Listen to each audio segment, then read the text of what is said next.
Greetings, minions! Auntie Heather here, and today we have a special guest. This is Smudge. Smudge, turn around and say hi, minions. Mr. Smudge, actually, you might have seen him in a video outside the door hanging out, and he wanted to say hi today, and I know that a couple of you were asking about him, so I thought I'd bring him in. Even though he was playing hide and seek, and he was hiding, and I was seeking, and it wasn't happening, but then I shook the treat bag, and you know how that goes. So anyway, I wanted to talk to you guys today. See how you're doing, see what's up. Make sure none of you have melted in the heat. Have any of you melted in the heat? If so, please don't answer because it would just be like blub, blub, blub, blub, blub. Poor little melted minions. Anyway, I wanted to talk to you guys about some of the things that I like, that I dig. You know, I told you that this was all about me giving you a peek into my life. So today we're going to talk about eyeballs. Let's just pause for a moment. Take that all in. Yeah, we're going to talk about eyeballs. I have this thing about eyes. I really like eyes. I don't know why. They're cool, they're creepy, they're expressive, they're, I don't know, neat. And I tend to collect them. Yeah, I know, it's weird. I actually have about a dozen of these little antique German doll eyes. Isn't that neat? This is actually the weight so that when the doll has their eye closed, you know, the lids go down, and it's cool, and I dig them. But I have a whole bunch of these things, and I just dig them. But actually, something really neat is, you remember Creepy Baby? Okay, this is Perturbed Baby. You'll notice that Creepy Baby is not hanging out today with her. That's because Creepy Baby has come to say hi to you. I want you to get a good look at her eyes, and maybe you can catch her teeth and her tongue, but hold on a second. This, minions, is Creepy Baby. I mean, aptly named, right? Oh, I probably shouldn't, you know, put my hand around the baby's neck. It's fine, baby's fine, baby's fine, baby's fine. Put the baby down here, baby's fine. Baby's fine, throw the baby on the floor. Totally fine, fine, baby's fine. Creepy eyes though, right? I have a lot of really neat stuff in my office. I collect some really unusual items. I collect unusual toys. Actually, one of my favorite toys really creeps the heck out of my son, and that's my monkey. Okay, this monkey, I love this monkey. This monkey does not creep me out at all. I think he's cute in a really maniacal, scary circus way. But he really creeps my son out. And so my family, we kind of like playing pranks on each other. And so what I did, actually, one day he was upstairs in his room. His room is right above my office. And I took the monkey and I sat it right outside his door. So it was like staring. So when he'd open the door, he'd see the monkey. And I tiptoed back downstairs and I came into my office and pretended nothing happened. And then I hear, "Mom, what did you do?" And he comes downstairs and he goes, "What did you do?" Because he's scared of the monkey. And of course I went, what? What are you talking about? What are you doing with my monkey? And then later I laughed, and he didn't, but the rest of us did, and it was quite entertaining, actually. So, you know, that's a little bit about me and eyeballs and, you know, creepy babies and monkeys, which kind of sums up my entire existence. But I promised you something. I promised you that we were going to talk a little bit about writing, and I'm keeping that promise today. I always feel a little weird talking about my process, and I think that's because everybody has their own process. You know, no matter how you come to the page, you're coming to the page in your way. And so there's really no wrong way to approach it, except that you have to follow the writing formula. Now, if you've seen me in person, you probably know what the writing formula is. All writers know this formula, even if they don't know it, you know, even if they don't consciously know it, or even if they won't admit that they know it. The formula to writing is this: butt plus chair equals writing. It's simple. You got to get your butt in the chair. You got to get words down on the page, on the screen, and then eventually you'll have a book, or, you know, whatever else it is that you're writing, a novella or a short story or a poem, or, you know, but you got to do the work. That's the secret. For me, generally I sit down and I write a really, really crappy first draft. My first draft is so bad that I generally don't correct the spelling. Characters change names and like features like eye color and hair color several times throughout the story. And often I will skip huge chunks of description. I will have chapters and chapters that are just dialogue. just pages and pages of dialogue. And I think that the reason that is because in my head I can hear the conversation and I can already see what's happening between the characters. So I just kind of log that in the back of my mind and get to the good stuff, which for me is dialogue, because I like it. I like conversation. So my first drafts are really super, super ugly. Now, this is, I guess I should call it first draft 1.0 or something, because it's the version that I really don't show anyone. Because then I go back and I put in the filler. I put in, okay, now here's the description that I saw in my head, and here's the action and all of that. And I go back and I polish it a couple of times before I actually have a completed first draft. I call it a first draft even when it's just pages and pages of dialogue, because once you hit the end, you've accomplished something huge and you should really be proud of that. But people often ask me how many times I go through a manuscript, like how many drafts do you generally do? I don't know. It depends on the book. I mean, really, I write, and some books come easy, and some books come hard, and some books don't come at all. So, just my advice is to sit down every single day and write something.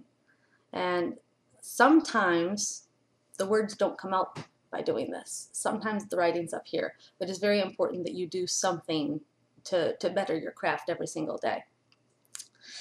Now, after I have a draft, of course, a completed first draft, so it's, it's still ugly, but it's pretty enough to show people and everything, that's when I bring people in and let them read it. But not a lot of people read it first. Sometimes my husband does. He used to in the beginning, but he's really busy with school right now. Generally it's my agent and, maybe a close friend, but I think it's really most important to work with my agent and my editor on that, because they're the ones that truly understand my vision and what it is that we are trying to accomplish. So you never really write alone. The first draft you do, but you kind of have voices from people that really understand how books work and how things are put together, giving their opinions, which is wonderful. And that's really the way to become a better writer. If you are new to writing, and new to publishing, if you're interested in something like a writing group, I know there are a lot of minions that write, and if you guys get together and exchange manuscripts, that can be very helpful. But always move forward. Surround yourself with people that understand your love of words, share your love of words, and keep writing. As far as, plot and all of that stuff, you know what? There are a lot of blogs out there, and there are a lot of blogs out there and a lot of articles out there talking about all that stuff. So I know that you might want to hear it all from me, but I think it's been said. I think it's been done. So as far as me, that's my process. My process is, well, here's the honest process that I go through. I have an idea, and when I have that idea, I am a god. Seriously, I'm brilliant. It's amazing. It's perfect. Who wouldn't love this idea? It's incredible. And then I start working on the idea. And I am a god. And it's incredible. And who wouldn't want to read this? It's amazing. Everyone's going to love it.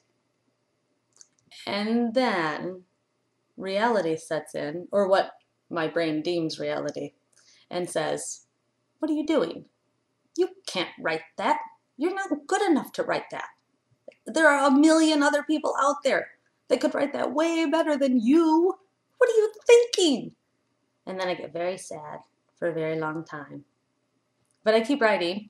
I'm just really sad about it. And those are what I call my I suck days. And I plow through the I suck days, generally with my husband saying, honey, you're brilliant, you're wonderful, who wouldn't want to read this? And with my agent saying, you're brilliant, you're wonderful, who wouldn't want to read this? And me not believing anyone because I suck during those days. But then I finish it and I polish it. And the story ends up being something that means a lot to me. And I think, you know what?